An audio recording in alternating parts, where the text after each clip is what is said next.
क्या फॉर्मूला है?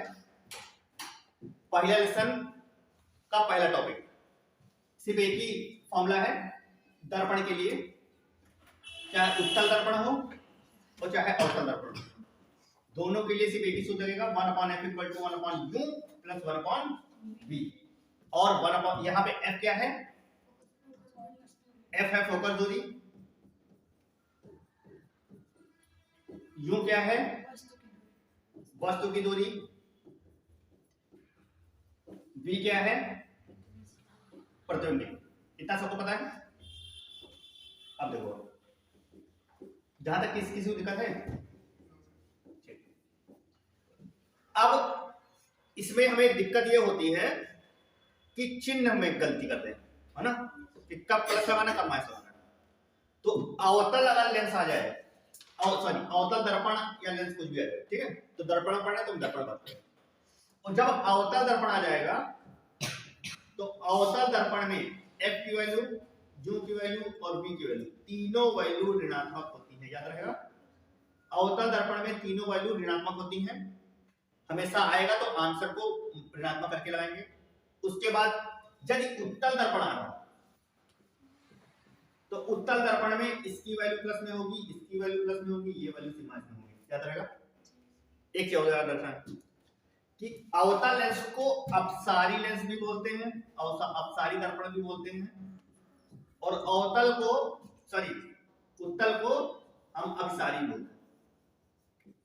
तो अगर ये आ जाए कि क्वेश्चन आएंगे तो उसमें बहुत सारे कभी कभी दिया रहेगा कि 15 सेंटीमीटर फोकस दूरी के अपसारी दर्पण से, ठीक, या अभिसारी दर्पण से, तो वहां पे ये कंफ्यूज मत होना कि दर्पण कौन सा है, तो कौन सा दर्पण होगा, ये इसमें कंफ्यूजन दूर रहेगी ना। जब अवतल रहेगा तो इसका मतलब अपसारी भी लिखा जा सकता है, और उत्तल जब रहेगा तो अभिसारी भी लिखा जा सकता है, यहां तक कोई दिक्कत नहीं। इसके बाद देखो अब एक क्वेश्चन लेते हैं, लिखो क्वेश्चन, देखो 16 सेंटीमीटर फोकस दूरी के 16 सेंटीमीटर फोकस दूरी के अवतल दर्पण के सामने 16 सेंटीमीटर फोकस दूरी के अवतल दर्पण के सामने 8 सेंटीमीटर की दूरी पर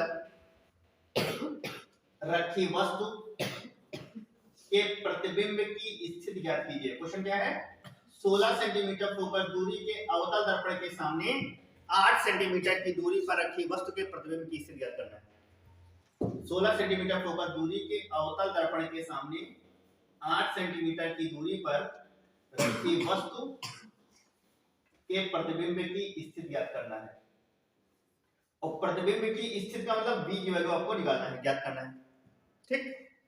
अब क्योंकि अवतल दर्पण है इसीलिए अवतल दर्पण में क्या बताया था, सारी वैल्यू ऋणात्मक होती है, तो यहां माइनस लगा देंगे। और दर्पण के लिए फॉर्मूला आपको पता है, 1/f = 1/u + 1/v होता है, इतना ये भी पता है। और हमें निकालना क्या है, हमें v का मान निकालना है, हमें प्रतिबिंब की स्थिति निकालना है, मतलब v का मान आपको निकालना है। तो पहले जो फॉर्मूला है 1/f = 1/u + 1/v से आप पहले मान रख दीजिए, कितनी फोकस दूरी दी हुई है, 16 सेंटीमीटर, तो -16 = 1/u का मान कितना दिया हुआ है, -8 + 1/v का मान वैसे रख दीजिए, इतना सब है। ये चीज जब इधर से इधर आएगी तो प्लस में है माइनस में हो जाएगी, तो हो जाएगा 1/v = 1/-16, और ये चीज इधर से इधर आएगी तो क्या माइनस साइन लगेगा, यहाँ पे कोई साइन है, कोई नहीं होता तो प्लस मानते हैं ना, माइनस हो जाएगा 1/-8, इतना समझ में आया सबको।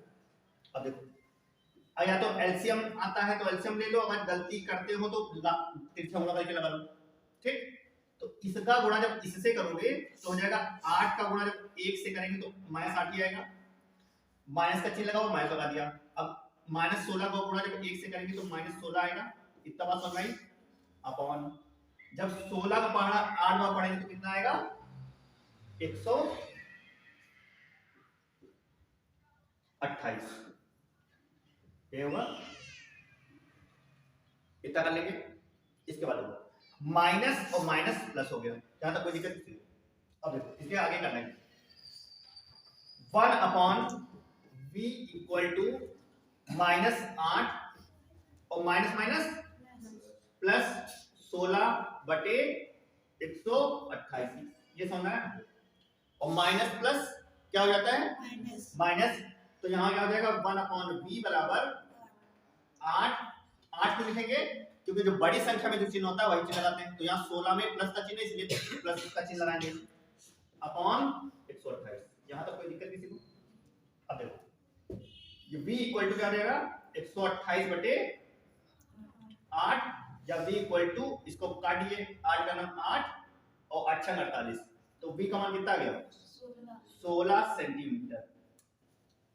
इसी टाइप के सारे क्वेश्चन लगाना है, क्वेश्चन नोट करिए जल्दी।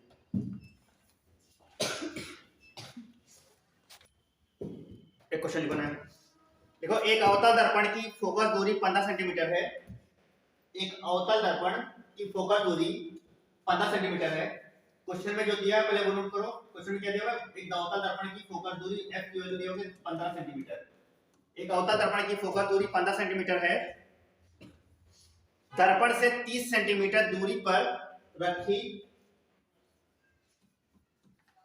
30 सेंटीमीटर दूरी पर रखी 2 मीटर लंबी वस्तु 2 मीटर लंबी वस्तु 2 मीटर लंबी वस्तु के प्रतिबिंब की स्थिति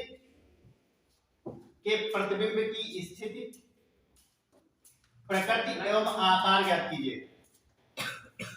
स्थिति प्रकृति एवं आकार ज्ञात कीजिए। क्वेश्चन को पहले समझिए, क्वेश्चन में दिया क्या हुआ है। क्वेश्चन क्या दिया हुआ है कि 15 सेंटीमीटर फोकस दूरी के अवतल दर्पण के सामने एक वस्तु रखी हुई है और कितनी दूरी पर रखी हुई है 30 सेंटीमीटर दूरी पर, और वस्तु की लंबाई दिया हुआ है कितना, वस्तु की लंबाई मतलब object of length 2 centimetre. Question में सबसे पहले देखेंगे क्वेश्चन में क्या दिया हुआ और क्या क्या निकालना है। तो दर्पण है या लेंस है पहले देख लेते हैं क्या है, दर्पण है लेंस है। तो यहाँ पे दर्पण है तो फॉर्मूला होता है दर्पण निकालने का 1/f equal to 1/u plus 1/v होता है। 1/f का मान कितना दिया हुआ है, अवतल दर्पण है या उत्तल दर्पण है ये देखना है। कौन सा दर्पण है, अवतल दर्पण है, और अवतल दर्पण होगा तो वस्तु की दूरी फोकस दूरी सारी वैल्यू क्या होंगी माइनस में होंगी।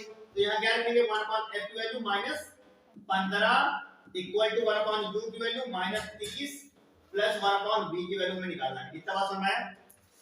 या 1/v इक्वल टू क्या हो जाएगा 1/-15 माइनस 1/-30, ये समझ में आया। या 1/v इक्वल टू क्या हो जाएगा -30, दिशा बना करेंगे -30 और -15 बटे 15 से 45 450, इतना समझ में आया। या 1/v इक्वल टू कितना हो जाएगा -30 प्लस 45 बटे 450, 30 प्लस 15 बटे 450।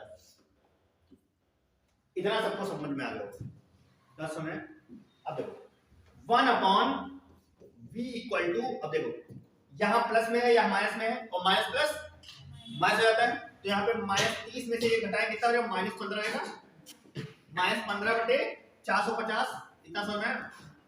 या v इक्वल टू क्या हो जाएगा 450 बटे -15, या v इक्वल टू 15 से 45 -30 सेंटीमीटर।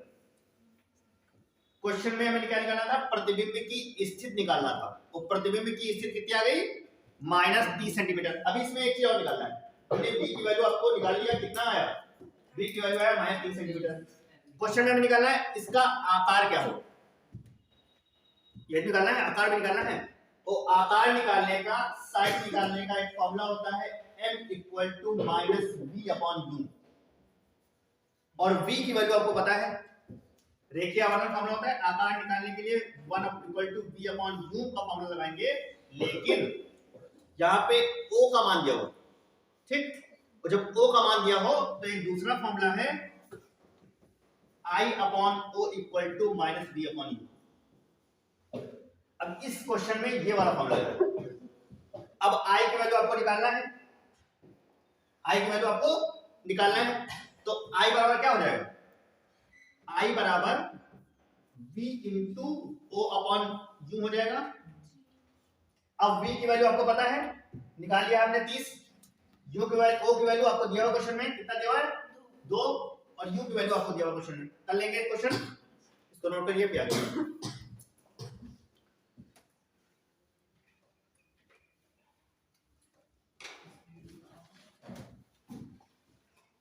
अब देखो थोड़ा बता दो,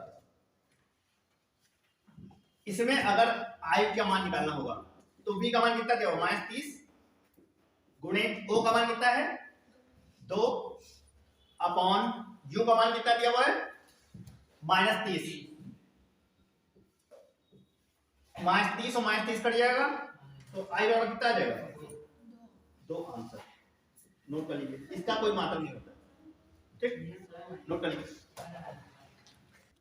इस क्वेश्चन में एक क्या दिया हुआ है कि प्रतिबिंब कैसा बनेगा, बस क्योंकि प्रतिबिंब की स्थिति, प्रकृति एवं आकार निकालना था। तो प्रतिबिंब की स्थिति कितनी निकाली आपने -30 सेंटीमीटर, और प्रकृति क्या होगी, अगर एक चीज और, अगर माइनस में अगर ये आ रही तो जो प्रतिबिंब बनेगा वो बनेगा वास्तविक। तो प्रकृति कैसी होगी वास्तविक, और माइनस में होगा तो उल्टा भी बनेगी प्रकृति, ठीक है। तो प्रकृति में क्या लिखा गया कि जो प्रतिबिंब बनेगा वो वास्तविक और उल्टा बनेगा, तभी तो हमको सीधा लिखा जाएगा, नहीं पता कैसे, जब माइनस में वैल्यू होगी तो, ठीक, ऋणात्मक होगी और धनात्मक आएगी तो। एक उत्तल दर्पण की फोकस दूरी 15 सेंटीमीटर है, क्वेश्चन दिया हुआ है एक उत्तल दर्पण की फोकस दूरी 15 सेंटीमीटर है।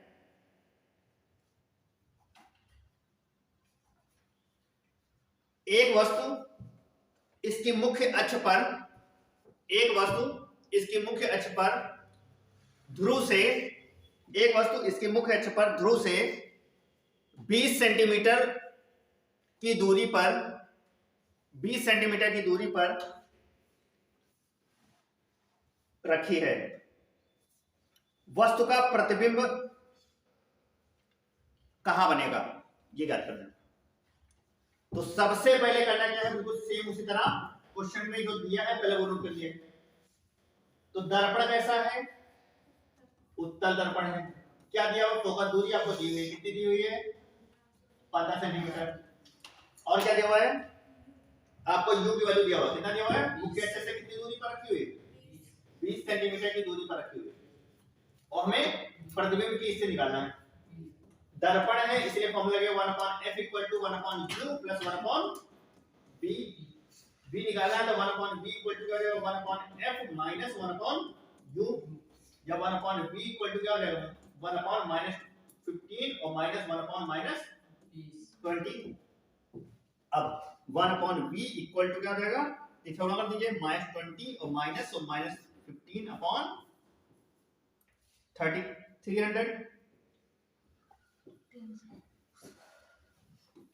या 1/v = अब देखिए -20 है, -20 रख देंगे, माइनस माइनस प्लस हो जाएगा 15/300।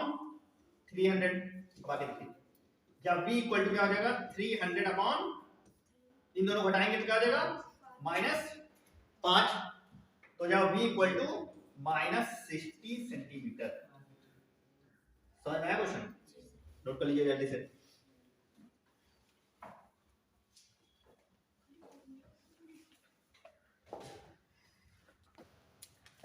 एक नया क्वेश्चन है, एक अवतल दर्पण की वक्रता त्रिज्या, क्वेश्चन दिया हुआ है आपके सामने, एक अवतल दर्पण की वक्रता त्रिज्या 60 सेंटीमीटर है। मतलब आपको r का मान दिया हुआ है, दर्पण कौन सा है, r की वैल्यू दिया हुआ है 60 सेंटीमीटर। एक अवतल दर्पण की वक्रता त्रिज्या 60 सेंटीमीटर है। 5 सेंटीमीटर लंबी वस्तु, 5 सेंटीमीटर लंबी वस्तु, 5 सेंटीमीटर लंबी वस्तु दर्पण से 45 सेंटीमीटर दूर रखी है, दर्पण से 45 सेंटीमीटर दूर रखी है। 45 सेंटीमीटर दूर रखी है। प्रतिबिंब की स्थिति, प्रकृति एवं लंबाई जाती है। प्रतिबिंब की स्थिति, प्रकृति एवं लंबाई जाती है। आई की वैल्यू निकालना है, ठीक। प्रतिबिंब की स्थिति, प्रकृति एवं लंबाई जाती है। क्वेश्चन देखो, क्वेश्चन क्या दिया हुआ है। तो 1/f equal to 1/u plus 1/v formula होता है। लेकिन इसमें क्वेश्चन में आपको f का मान नहीं दिया, ठीक। तो f का मान निकालने के लिए आपको फॉर्मूला पता है, f इक्वल टू होता है r/2। तो यहाँ के f बराबर कितना हो जाएगा, 60/2, या f इक्वल टू कितना हो जाएगा, -30 सेंटीमीटर।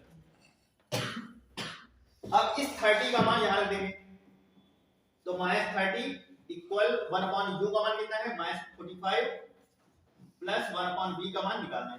कर लेंगे। अब देखो 1/v बराबर, ये इधर से इधर आएगी तो प्लस में है, माइनस में हो जाएगी, -1/-45। इतना समझ में आया? क्रॉस मल्टीप्लिकेशन कर लीजिए तो एलसीएम ले लो। तो -45 माइनस और -30 अपॉन, इसमें से गुणा करो तो 0, 5 1 15, 4 3 12 1 13, इतना आएगा। और माइनस माइनस प्लस कर लेंगे। अब देखो 1/v equal to -45 plus 30 upon 1350। इतना समझ में, इतना समझ में। अब देखो आगे क्या, 1/v इक्वल टू, इसको इससे घटाएंगे कितना आएगा, माइनस प्लस माइनस होता है और बड़ी संख्या में जो चिन्ह होता है वही लगाएंगे। तो -15/1350, या v इक्वल टू कितना हो जाएगा, 1350/15, या v इक्वल टू 15 9 145, 135, ये होता है। तो हमें क्या निकल के आया, प्रतिबिंब की स्थिति कितनी निकल के आई, 90 सेंटीमीटर। कर लेंगे। अब क्वेश्चन में निकाला था प्रतिबिंब की स्थिति, हमने प्रतिबिंब की स्थिति निकाल लिया -90 सेंटीमीटर। हमें निकालना है प्रतिबिंब कितनी, कल की लंबाई कितनी होगी, मतलब आपको लेंथ भी निकालना है, ठीक। तो लेंथ निकालने का फॉर्मूला क्या होता है, I equal to I upon O equal to V upon U होता है। और हमें I बराबर निकालना है, तो I बराबर क्या हो जाएगा, V into O upon U हो जाएगा। इतना समझ में, इतना है समझ, इस सूत्र से। अब क्योंकि हमें क्या निकालना है, हमें निकालना है I का मान, तो I बराबर क्या हो जाएगा, V की वैल्यू कितनी है, -90 इंटू O की वैल्यू कितनी है, 5 अपॉन U की वैल्यू कितनी दी हुई है, -45। तो I बराबर क्या आ जाएगा, 45 गुना 90, 2 गुणे 5, तो I इक्वल टू कितना हो जाएगा, 10। ये आंसर है, ठीक। इसका कोई मात्रा नहीं होता है। समझ में आया क्वेश्चन? इस तरह सारे क्वेश्चन लगाना है, नोट कर लीजिए। लिखो, वायु तथा कांच में प्रकाश की चालें क्रमशः, वायु तथा कांच में प्रकाश की चालें क्रमशः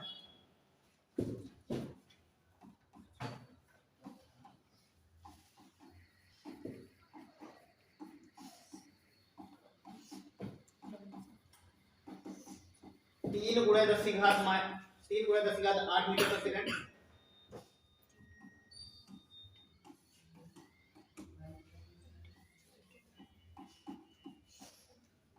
तथा 2 गुणे 10 की घात 8 मीटर पर सेकंड, 2 गुणे 10 की घात 8 मीटर पर सेकंड वायु के सापेक्ष कांच का अपवर्तनांक ज्ञात कीजिए। वायु के सापेक्ष कांच का अपवर्तनांक ज्ञात कीजिए।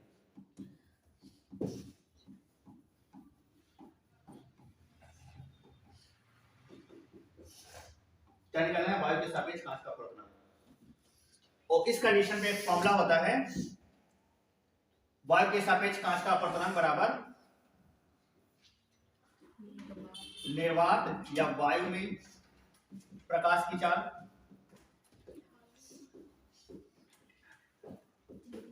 अपॉन माध्यम में प्रकाश की चाल।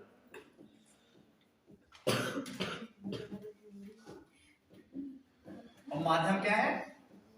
कांच। तो माध्यम में आप कांच लिख सकते हो। ठीक। अब वायु में प्रकाश की चाल या निर्वात में प्रकाश की चाल का मान दिया हुआ है 3.0 × 10⁸ मीटर पर सेकंड अपॉन माध्यम या कांच का में प्रकाश की चाल का मान दिया हुआ है 2.0 × 10⁸ मीटर पर सेकंड। ये दिया हुआ है। ऊपर नीचे जो वैल्यू काटना है कट जाएगी। क्या कटेगा? 10⁸ ऊपर है, 10⁸ नीचे कट जाएगा। मीटर पर सेकंड ऊपर है, मीटर पर सेकंड नीचे कट जाएगा। 0 ऊपर 0 नीचे कट जाएगा। बचा है 3/2 या हो जाएगा 1.5। तो पेपर क्वेश्चन आएगा वायु के सापेक्ष कांच का अपवर्तनांक कितना होगा? तो कितना आएगा? तो वायु के सापेक्ष कांच का अपवर्तनांक, वायु के सापेक्ष कांच का अपवर्तनांक आएगा 1.5। लगा लेंगे? ठीक, नोट करिए।